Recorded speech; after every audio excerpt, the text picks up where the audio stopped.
역사상 가장 위대한 고백, 어거스틴의 고백록 해설 6번째로 오늘은 고백록의 탄생이라는 주제로 살펴보겠습니다. 로빈 레인 폭스가 지은 아우구스티누스라는 책의 마지막 회입니다. 영적 여정. 어거스틴은 영적 여정을 7개의 계단으로 설명합니다. 모든 성도들은 성경이라는 계단에서 영적 여정을 시작한다고 말합니다.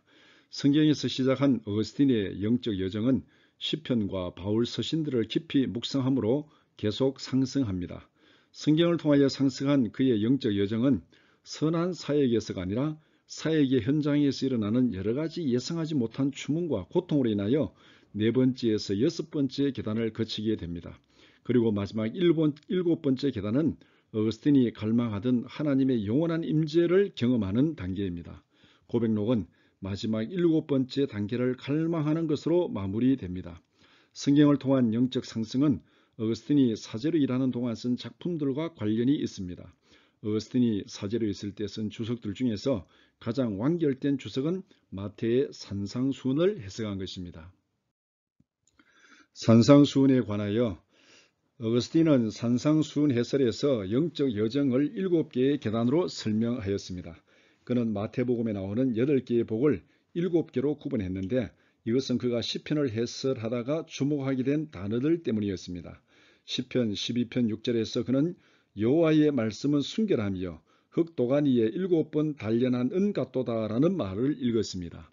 어거스틴은 늘 그랬던 것처럼 시편 기자에게 예언적인 힘이 있다고 생각했습니다. 그래서 시편에서 7번 단련한 주의 말씀을 산상수훈의 8복을 7복으로 연결짓게 했습니다. 어거스틴은 8복 하나하나를 하나님께 나아가는 계단으로 생각하였습니다. 첫 번째 계단은 실제로 가난한지 아닌지 상관없이 영혼이 가난한 자들을 위해 준비된 것입니다. 두 번째 계단은 성경에 순종하는 신앙심과 관련이 있습니다. 세 번째 계단은 자비의 단계입니다. 네 번째 계단에서 그는 스스로 유혹에서 벗어나려고 용감하게 애쓰는 줄이고 목마른 이들 틈에서 계단을 오르고 있습니다. 다섯 번째 계단에서는 서로 도움을 주고받는 자비로운 사람들과 함께 있습니다. 이런 면에서 그는 현재 5번째 계단에 있다고 생각했습니다. 6번째 계단은 순수한 마음으로 하나님을 볼 수 있는 약속과 함께 그의 앞에 놓여 있는 것이라고 생각했습니다. 7번째 계단에서는 천국에서의 휴식과 평화를 누리게 됩니다. 7번째 계단은 내세에서 누리게 되는 기쁨과 평화입니다. 산상수훈에 관하여서 그는 유혹과 세상을 포기한 성도들의 장기간에 걸친 영적 여정에 대해서 생각했습니다. 이와 같은 여정이 고백록을 하나의 흐름으로 통합시킵니다. 마음이 겸손해야 기도를 통해서 세속적인 욕망을 제거하고 죄를 완전히 씻을 수 있습니다. 기도로 깨끗해진 마음은 최선의 상태로 변화되어 하나님께서 주시는 빛을 받아들이게 됩니다. 하지만 우리 자신의 장점으로는 이런 선물을 받을 자격이 없다는 것입니다. 어거스틴이 곧 하게 될 은총에 대한 생각이 여기에서 깊게 뿌리를 내리고 있습니다. 내면의 빛과 기도, 시험과 겸손함, 은총과 성령의 선물이 빚어내는 이런 상호작용이 고백록 전체의 중심이 되고 고백록 자체가 계속 진행 중인 기도문입니다. 시편 해설. 시편은 어거스틴과 그의 주변 환경에 매우 강력하게 말을 걸었습니다. 이것은 고백록을 향해 나가는 그의 다음 단계였습니다. 시편의 언어와 이미지가 고백록의 구술적 구성을 위한 공식이 되었습니다. 처음 시도한 32편까지의 해설은 396년 여름 그의 사제 임무가 마무리되기 전에 끝났습니다. 이 작업은 곧 진행될 고백록 작업과 마찬가지로 그 내용은 구술되었고 필경사가 속기로 받아 적었습니다. 어거스틴은 시편이 예언적 기능을 가지고 있다고 믿었습니다. 시편 기자들이 그리스도에 대해 말했거나 어쩌면 그리스도나 하나님 자신이 직접 말씀한 것이라고 생각했습니다. 시편 해설서는 고백록 독자들이 고백록에 나올 내용을 대부분 예상할 수 있게 해줍니다. 어거스틴은 베레쿤두스의 별장에서 그랬듯이 시편 전체를 참여하는 개종자의 외침으로 읽었습니다. 그의 고백은 시편 기자들의 언어를 하나로 엮어서 자신의 회심에 따르는 시련과 희망을 표현합니다. 그는 시편 6편을 육체의 쾌락을 비난하면서도 치유 없이는 그것을 극복하지 못하는 영혼의 외침이라고 설명했습니다. 결국 시편은 어거스틴과 비슷한 회심자의 발전 과정을 추적하는데 둘 다 하나님에 대한 묵상 쪽으로 향하는 경향이 있습니다. 만약 시편 기자들을 회심자로 간주한다면 고백은 그들의 발전에 있어서 중요한 부분이 될 것입니다. 어거스틴은 시편을 해설하면서 고백은 죄의 고백과 찬양의 고백으로 이루어진다고 하였습니다. 시편 30편 10절에 대한 주석에서 어거스틴은 고백에 대한 자신의 생각을 분명하게 밝히고 있습니다. 우리가 겪는 고난에서 일이 잘못된다면 우리의 죄를 고백하게 하소서. 주의 공정함에 기뻐하며 일이 잘 풀린다면 주를 찬양하는 고백을 하게 하소서. 결코 고백을 포기하지 않게 하소서. 고백록에 이러한 이중적 역학이 이미 여기에 존재하고 있었습니다. 시편의 내용들은 어거스틴이 쓴 고백록의 기초가 되었습니다. 시편은 전체적으로 그리스도인의 삶은 겸손한 삶이 되어야 한다는 것을 예증한 글로 간주됩니다.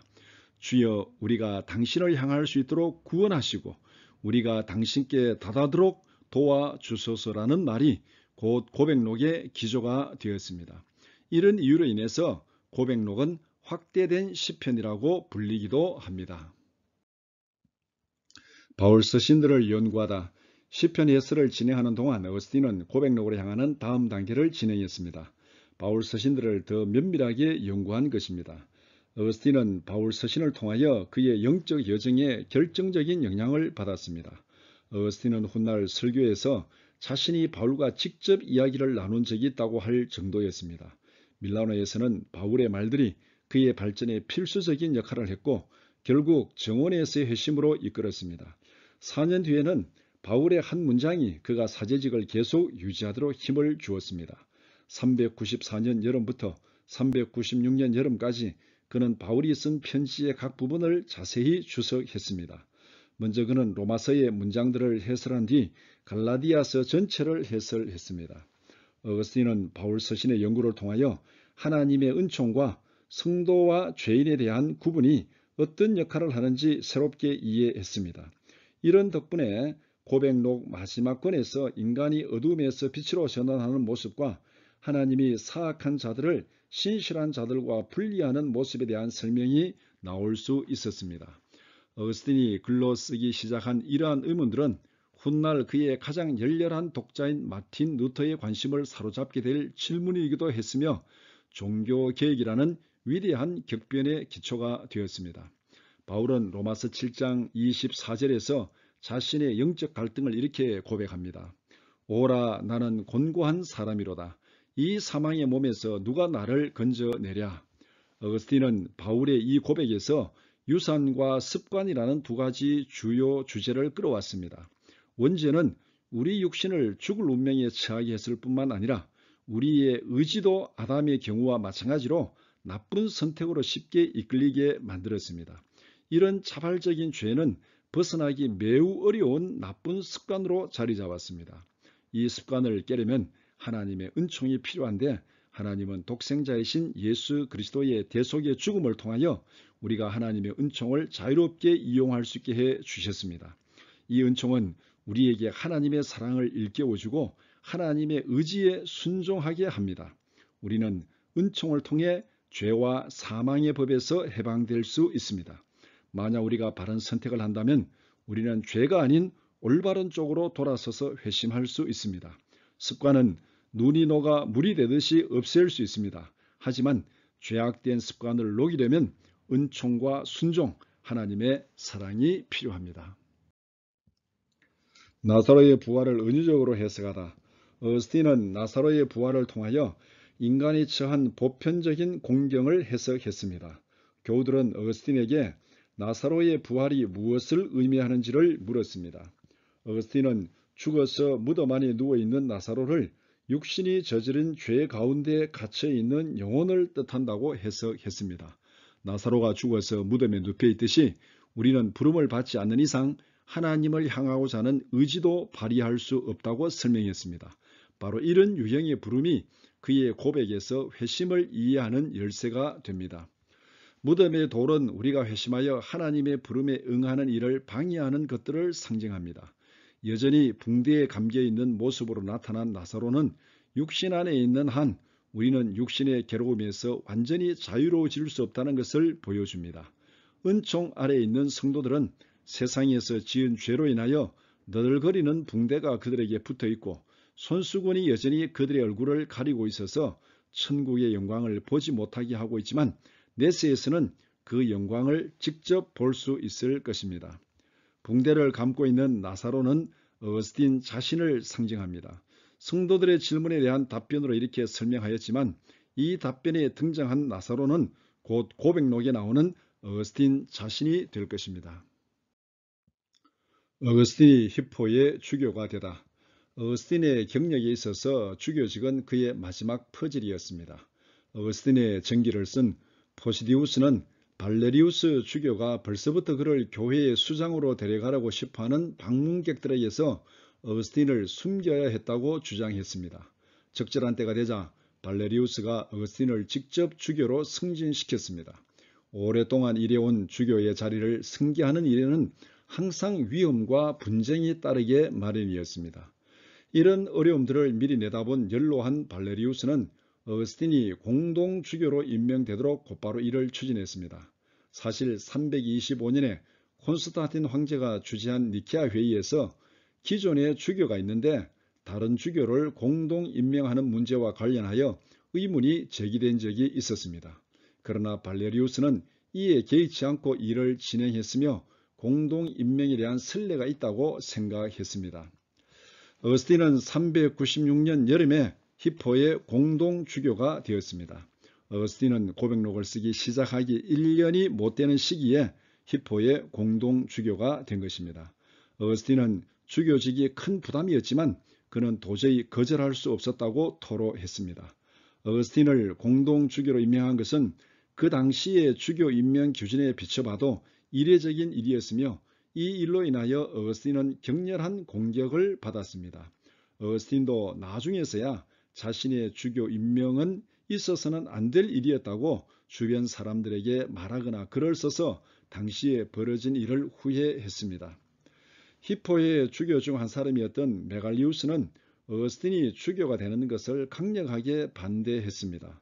396년을 기준으로 한다면 메갈리우스는 히포에서 가장 오래 일한 주교였습니다. 어거스틴을 임명하려는 계획에는 메갈리우스의 동의가 필요했기 때문에 발레리우스는 그에게 먼저 편지를 썼습니다. 메갈리우스는 발레리우스의 제안에 격분했으며 그는 자신이 들은 이야기들을 종합해 볼 때 어거스틴은 결코 주교의 자리에 올라서는 안 될 인물이라고 맹렬히 비난했습니다. 메갈리우스가 어거스틴이 주교의 자리에 오를 수 없다고 맹렬히 비난한 이유는 다음과 같습니다. 어거스틴은 교육을 지나치게 많이 받은 대중연설가이자 여전히 뉘우치지 않은 마니교도라고 비난했습니다. 어거스틴이 운영하는 수도원이 마니교 비밀지부라고 호소했습니다. 뿐만 아니라 어거스틴이 밀라노에서 세례를 받았다고 하는데 아프리카 어디에도 어거스틴의 세례에 관한 기록이 없다고 주장했습니다. 어거스틴은 기혼 여성에게 사악한 선물을 보냄으로써 성희롱의 죄를 저질렀다고도 했습니다. 어거스틴은 메갈리우스가 제기한 공격과 추문으로 인하여 깊은 상처를 입었습니다. 메갈리우스가 제기한 의혹들이 결코 사실이 아니었지만 어거스틴은 언제나 타인의 비판에 극도로 민감했습니다. 어거스틴은 악의적인 소문을 싫어했습니다. 이런 이유 때문에 어거스틴은 후에 자기 주교관에 설립한 수도원 공동체 식탁에는 그가 직접 지은 구절이 새겨져 있습니다. 말로서 이 자리에 없는 사람의 삶을 갉아먹기를 좋아하는 자는 이 식탁에 앉을 자격이 없다. 이 말은 그만큼 어거스틴이 공격과 추문으로 인해서 어려움을 당했다는 것을 보여주고 있습니다. 짐을 나누어지다. 어거스틴은 고백록을 시작하기 직전에 많은 글을 썼습니다. 수치스러운 추문이 그를 괴롭히는 와중에도 어거스틴은 계속 바쁘게 지냈습니다. 396년 여름에 공동주교로 임명됨으로써 그의 실제적인 책임의 폭은 넓어지고 업무량도 폭발적으로 늘어났습니다. 그 와중에도 그는 부지런히 글을 썼습니다. 주교로 임명되고 고백록을 쓰기까지 1년 동안 그는 많은 글을 썼습니다. 공동 주교가 된 뒤 어거스틴이 가장 먼저 쓴 글은 심플리치아누스에게 보내는 답장이었습니다. 그런 뒤에 많이 교도들의 창시 선언문을 공격하는 글을 썼습니다. 그리스도인들을 교육하기 위하여 그리스도교의 투쟁에 관하여를 썼습니다. 그리스도교 교육에 관하여라는 책도 3권 반을 썼습니다. 뿐만 아니라 도나투스파를 공격하는 책도 2권을 썼습니다. 그리고 그는 자신의 고백을 쓰기로 했습니다. 새로운 일거리나 이를 둘러싼 의혹에 겁을 먹은 사람이라면 이렇게 저술량이 급증할 수가 없었습니다. 어거스틴이 어떻게 단시간에 이렇게 많은 글을 쓸 수 있었을까? 오늘날 사람들이 어거스틴이 단시간에 이렇게 많은 책을 저술한 것에 의문을 제기하는 사람들도 있습니다. 이런 의문은 훈련받은 고대 작가들이 속기 비서와 함께 일할 때 발휘하는 능변과 속도를 이해한다면 풀릴 수 있습니다. 공동 주교가 된 어거스틴은 사제로 일할 때보다 비서들을 더 자유롭게 활용할 수 있었습니다. 그들은 어거스틴이 설교하거나 구술한 내용을 빠짐없이 받아 적었습니다. 어거스틴이 396년과 397년에 쓴 대부분의 글은 새로 맡게 된 주교의 역할과 관련된 것들이었습니다. 그는 해야 할 일이 있기 때문에 열심히 글을 썼습니다. 이 시기에 쓴 글들은 고백록에서 발전하게 될 주제들의 예형 연습이었습니다. 397년 초가 되자 고백록에 윤곽이 잡혔습니다. 어거스틴은 고백록의 주된 독자인 하나님께 아무것도 숨기지 않았다고 토로했습니다. 위대하신 주여, 널리 칭송받으사 우리가 당신에게 돌아서게 하시고 당신 안에서 안식을 찾을 때까지 우리의 마음은 안식할 수 없으니라고 시작하는 기독교 문화에서 가장 훌륭한 기도가 이제 막 흘러나오기 시작했습니다. 오늘은 여기까지입니다. 고백록의 탄생이라는 주제를 정리함으로써 로빈 레인 폭스의 아우구스티누스라는 책을 마무리하였습니다. 끝까지 들어주셔서 감사합니다.